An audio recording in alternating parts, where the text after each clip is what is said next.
Welcome to Chillin' 101. We hope this video helps. You begin by preparing the car.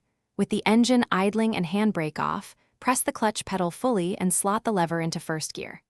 Do this deliberately. Find the bite point by easing the clutch until the car wants to move.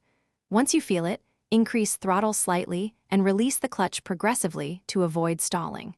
This combination controls torque transfer from engine to wheels. Mastering it prevents jerks and preserves the clutch. Keep calm and focus on coordinated feet movement. You accelerate to the proper RPM range for the next gear, typically around 2,000 to 3,000 for city driving.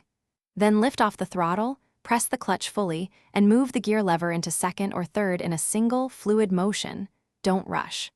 Once engaged, release the clutch smoothly while simultaneously increasing throttle to match road speed. This prevents clutch slip and reduces drivetrain shock. If you need to downshift, blip the throttle to match revs before engaging the lower gear. This keeps shifts crisp and controlled.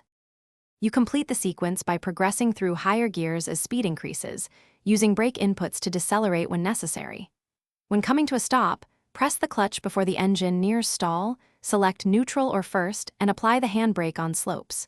If you experience grinding during shifts, don't force the lever. Reattempt gently. Persistent grinding or clutch slip indicates incorrect adjustment or wear. In that case, check clutch pedal free play and consult a mechanic to avoid further damage and Thanks for watching. Consider subscribing if we helped you.